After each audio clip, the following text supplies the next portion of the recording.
Bayangan kamu lagi nyiapin acara nikahan gede-gedean, undangan udah disebar. Tiba-tiba vendor catering kamu datang dan bilang, tagihannya bakal turun ya, tapi tenang, porsi makanan buat tamu nggak kita potong sama sekali. Pasti mikir dong, ini dagingnya diam-diam dikecilin atau gimana nih? Nah, bener banget. Hari ini kita mau bedah topik yang mirip dengan situasi catering itu. Kita bakal telusuri berita-berita terbaru per 15 Juni 2026 soal nasib anggaran program makan bergizi gratis atau MBG andalan Presiden Prabowo. Iya, misinya hari ini kan buat ngelurusin kebingungan kamu dan publik secara umum ya. Ini tuh anggarannya dipangkas diam-diam atau murni sedang ditata ulang sih? Betul, soalnya ada kontradiksi narasi yang lumayan tajam di internal pemerintah. Gini, tanggal 11 Juni kemarin, Mensesnek Prasetyo Hadi sempat bilang bakal ada pengurangan kebutuhan anggaran dari hasil hitungan awal. Tapi dia buru-buru menggarisbawahi kalau itu bukan pemangkasan. Terus anehnya hari ini, 15 Juni, Menkeu Purbayayudi Sadewo malah melempar pernyataan kalau ini belum tentu efisiensi. Kan bikin bingung ya? Banget, mari kita urai ini. Ibarat catering tadi, tagihan turun tapi menu ayamnya tetap utuh. Gimana ceritanya kebutuhan anggaran menyusut kalau bukan karena dipotong? Apa tiba-tiba pemerintah dapat diskon grosir beras Indonesia? Kuncinya itu ada di satu istilah yang mereka pakai, yaitu penataan menyeluruh. Jadi pemerintah ngeklaim lagi nyari hitungan yang lebih cermat? Oh, maksudnya dari sisi operasional gitu? Tepat. Pengurangan angka ini bisa murni dari efisiensi rantai pasok, misalnya beli bahan baku langsung dari petani, nggak usah lewat 3 lapis tengkulak lagi. Jadi nilai rupiah yang dihemat itu dari uang bensin truknya, bukan ngurangin kandungan protein di piring anak-anak. Masuk akal sih, tapi kan teori efisiensi di atas kertas itu bakal beda sama realita. Apalagi kalau institusi yang pegang uang sama yang eksekusi di lapangan belum duduk bareng. Dan dari sumber yang kita baca, koordinasi antar lembaga ini justru lagi mandek kan? Memang fakta di lapangannya begitu. Menkeu Purbaya sama Kepala Badan Gizi Nasional atau BGN Ibu Nanik Sesdeyang ternyata belum sempet ngeberesin hitungan ini.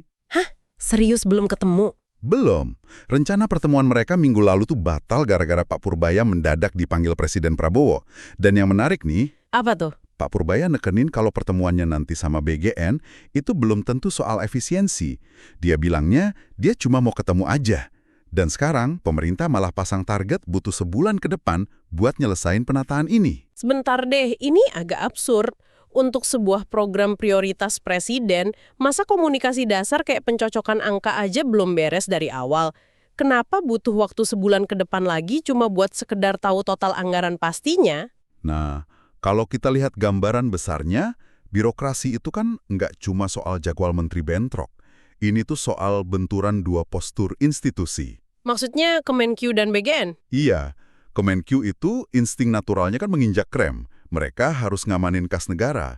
APBN itu butuh justifikasi super rigid buat tiap barisnya. Bener. Di sisi lain, BGN ini kan lembaga baru yang disuruh ngegas sama presiden buat cepat eksekusi.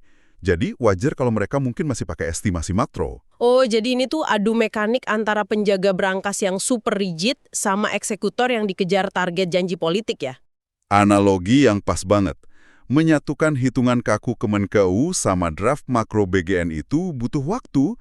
Dan buat kamu yang dengerin, ini relevan banget karena pada akhirnya ini kan uang pajak kita. Iya, mending telat tapi benar. Persis. Penundaan sebulan ini nunjukin kalau pemerintah lagi hati-hati biar programnya jalan berbasis data real, bukan sekedar angan-angan di Excel. Oke, ininya sebulan ke depan ini adalah masa kritis. Nasib angka pasti program MBG baru bakal terungkap setelah Kemenkeu dan BGN kelar adu argumen soal data. Betul, publik harus sabar nunggu hasil hitungan cermatnya. Tapi sambil nunggu, ada satu pertanyaan menggelitik buat kamu renungkan. Kalau setelah sebulan ternyata pengurangan kebutuhan anggaran ini secara teknis benar-benar harus kejadian, bagian mana yang akhirnya bakal ngalah? Apa kriteria anak penerimanya jadi diperketat? Atau standar nutrisi susunya yang terpaksa diturunin grade-nya biar pas sama dompet negara? Sesuatu yang wajib kita pantau terus. Download Tribun X sekarang. Menghadirkan lokal menjadi Indonesia.